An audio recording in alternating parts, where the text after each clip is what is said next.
tradisional seharusnya menjadi pusat perputaran ekonomi rakyat. Namun, bagaimana jika aktivitas ekonomi tersebut justru menimbulkan berbagai persoalan lingkungan? Tim kami melakukan observasi langsung ke Pasar Rawu. Berikut laporannya. Aktivitas ekonomi di Pasar Rawu menyisakan persoalan lingkungan. Tumpukan sampah organik dan plastik yang tidak terkelola menimbulkan bau menyengat, menandakan terjadinya proses pencemaran udara akibat proses pembusukan. Limbah pasar juga mengalir ke selokan tanpa pengolahan, menyebabkan pencemaran air dan berpotensi mencemari tanah di sekitarnya. Kondisi ini sejalan dengan temuan KLHK bahwa sampah pasar menjadi salah satu sumber pencemaran lingkungan perkotaan dan ancaman kesehatan masyarakat. Ini jadi bertanya, Mas. Ini jadi bertanya, Mas, terkait apa yang ada di Pasar Rawu untuk kebutuhan proyek saya di mata kuliah bioumum. Nah, di sini tuh dulu sampah tuh banyak gak sih, Mas? Sampah ini banyak di mana-mana ada sampah sampai di jalan-jalan sampahnya. Tapi di sini tuh sampahnya lebih banyak waktu dulu apa waktu sekarang, Mas? Banyak bagus Waktu dulu karena udah ditangani sama pemerintah, Mas ya. Terima kasih ya, Mas. Wali Kota Serang Budi Rustandi bersama sejumlah OPD terkait pada Selasa siang meninjau pembongkaran bangunan pedagang yang dibangun di atas drainase sepanjang Terminal Cangkring hingga Terminal Blok M wilayah timur Pasar Induk Rawu. Hampir 400 bangunan pedagang dibongkar. Para pedagang direlokasi ke dalam gedung Pasar Rawu yang dikelola PT Pesona Banten Persada. Wali Kota Serang Budi Rustandi menegaskan pembongkaran tahap 1 ini merupakan langkah Budi Akis mewujudkan Pasar Rawu sebagai pasar bersih sesuai janji kampanye. Di lokasi, politisi Gerindra ini menegaskan akan mengambil alih pengelolaan Pasar Induk Rawu dari PT Pesona Banten Persada di tahun 2026 dan akan membangun Pasar Induk Rawu secara keseluruhan.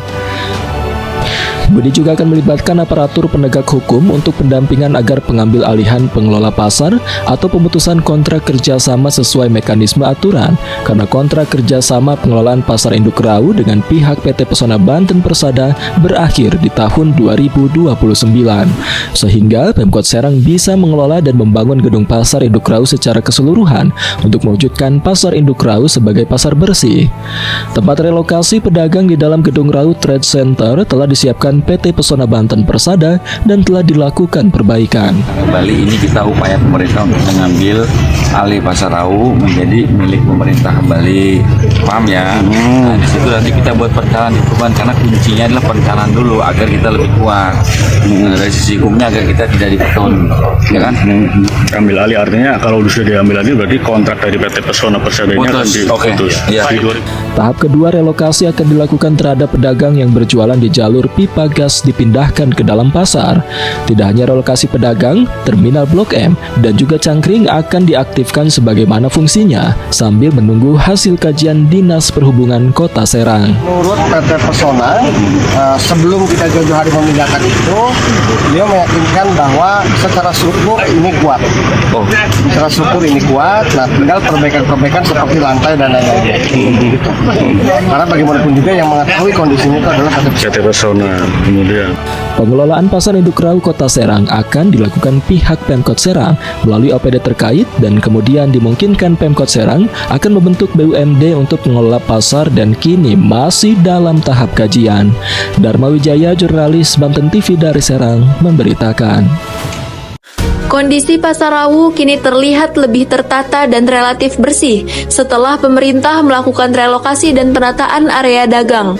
Tumpukan sampah yang sebelumnya memenuhi sudut pasar mulai berkurang, sementara aliran selokan sampah lebih lancar dan tidak lagi dipenuhi limbah. Upaya relokasi ini dampak positif kualitas lingkungan pasar, mengurangi potensi pencemaran tanah, air, dan udara.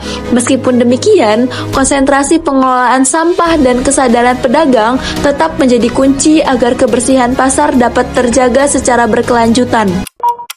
Namun sebelum itu, kita harus mengetahui beberapa hal.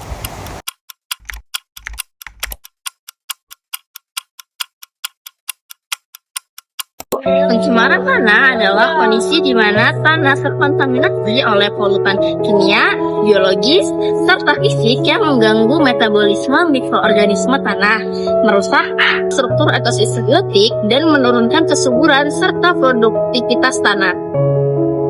Lalu, apa saja penyebabnya? Limbah organik seperti plastik, styrofoam, kemasan yang sulit terurai menyebabkan akumulasi mikroplastik. Sedangkan limbah organik seperti sayuran, buah-buahan, ikan, daging menyebabkan pelepasan zat organik beracun ke tanah melalui dekomposisi anaerobik dan mengandung faktor penyakit serta menurunkan pH tanah akibat asam organik.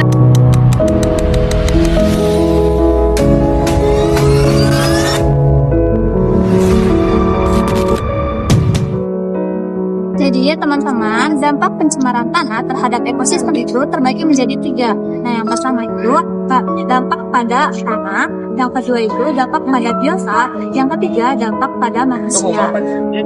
Jadi teman-teman, dampak pada tanah ini dapat mengurangi kesuburan tanah. Lalu struktur tanah juga menjadi rusak dan populasi organisme dekomposer seperti cacing dan bakteri tanah dapat berkurang. Selanjutnya, dampak pada biota. Nah, dampak pada biota ini dapat mengganggu daur ekologi dan membuat hewan yang mencari makanan di tempat sampah seperti kucing dan tikus itu rentan terkena penyakit karena makanan biota itu tercemar.